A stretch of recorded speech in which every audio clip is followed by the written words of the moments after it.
Hey, what's going on, everyone? Sly here with Flo. So, PFF has us taking out of Georgia offensive tackle Amarius Mims. Now, I'm going to say this right now. If he's there at 31, I promise you the Niners are going to take him.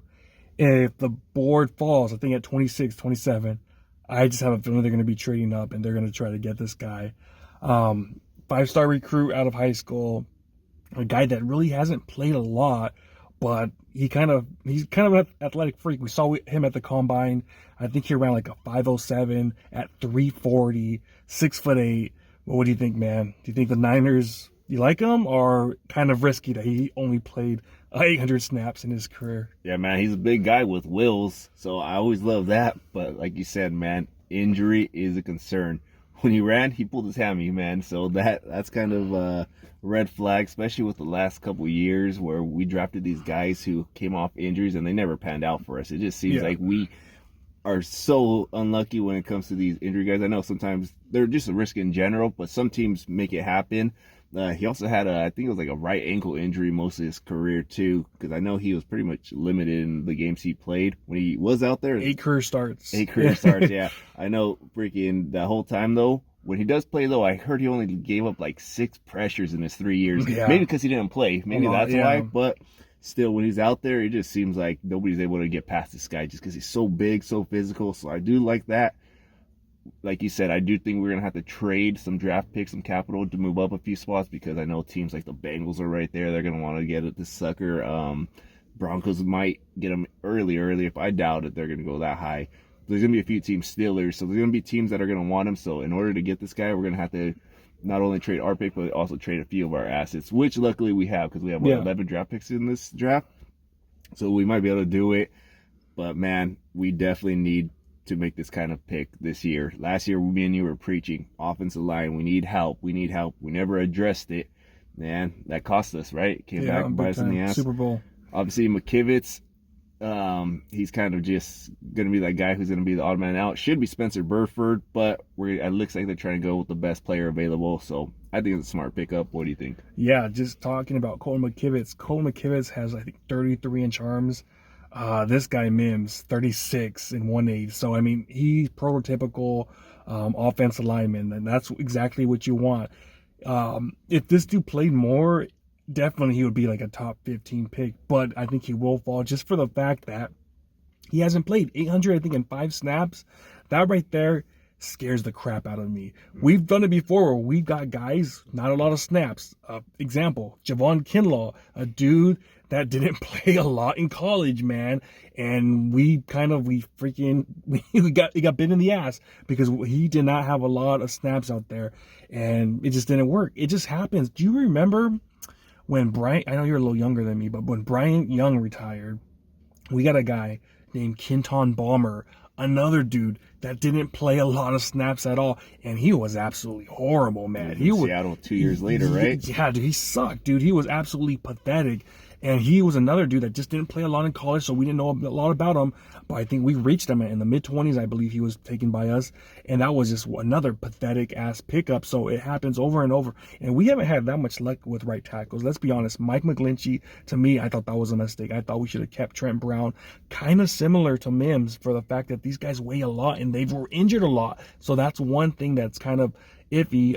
And then also another guy, I don't know if you remember, Kwame Harris from Stanford. Keep holding. He came out with a viral video back for you guys back in the day that had YouTube. It was called "I'll Keep Holding On." I'll keep holding on. The dude was always hold, and he was a right tackle, and that guy went to left right tackle, but he was pathetic. He was one of the worst pickups we've had out there. Just as bad, probably worse than Kenton Balmer. So, I mean, just one after another of these things. It just doesn't work out. Guys that haven't played a lot, it just hasn't worked out. But when this dude plays, dude, the guy's a freaking monster, man. He really is. I remember the game against Ohio State in, the Final Four. He was just dominating the crap out of him 2 years ago. He was just owning it. It was just like too easy. He was just one hand, boom. That if he gets his hand on you, it's over, man. The one thing he does do that I think is a little bit of a concern, Sometimes on the inside, he's able to give up leverage on the inside and they get through. But I think, what do you say, 4 pressures in the past 2 years? The guy's been dominant. The guy's been absolutely dominant. So it's a high risk, high reward. I mean, if he's there at 31, I promise you we're taking him. Like, he's the guy that we're going to take. A lot of draft picks out there have us. I know PFF, a few other big names have us taking him. And I get it. It makes sense. Like, that's what we need, offensive tackle.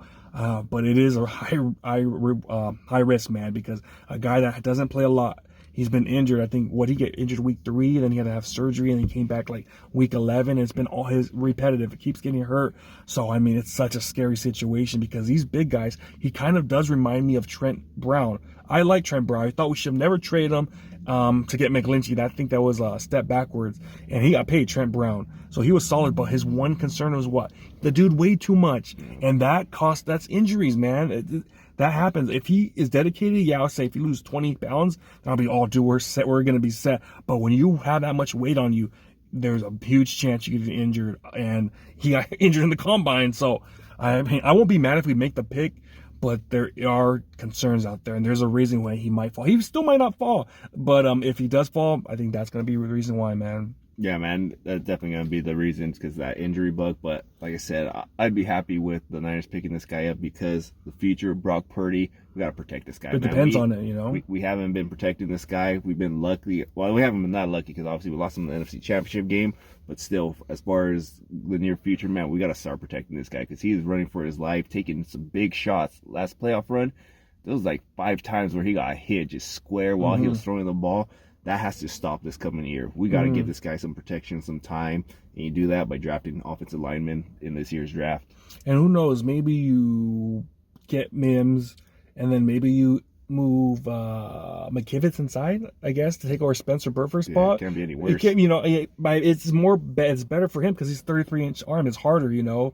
I know we like the guy Graham Barton, but he's another one with, I think, 32.5-inch arm, so he would be better inside. So, you can kill 2 birds in 1 stone there, but we just got to address it, man. I think the first round to the last round, we got to have draft picks, and we got to hit. At the end of the day, we got to hit, because if we don't hit, man, I'm tired of all these scrub right tackles that we've had throughout the years that just haven't worked out. You know, I personally wasn't a fan of Mike McGlinchey, man. I just was. I know some guys were like, "Oh, he's fine, don't worry." I'm like, dude, in my eyes, he sucked, man. I know Denver fans right now, they're like, dude, we spent that much money on this guy. So, we gave up the 11th pick. We got 11th pick for him. Denver Broncos are paying like $60-70 million for that shit. So I don't know. We got to hit there. And one thing he did say, Amarius Mims, at his combine, he said he would love to go to the 49ers to learn from Williams. From Trent Williams. So that right there, that'd be awesome, man. That he says that he wants to learn, he wants to be great. So if he's there, I'll take him for sure. I won't be mad, but I know it's gonna be. It could be, I don't know, man, home run, or it could be a freaking, we got out, man. So it's such a high risk, but sometimes I guess you got to take those high risks in order to, what's up? Yeah, it's like that quote, man, you got to swing big.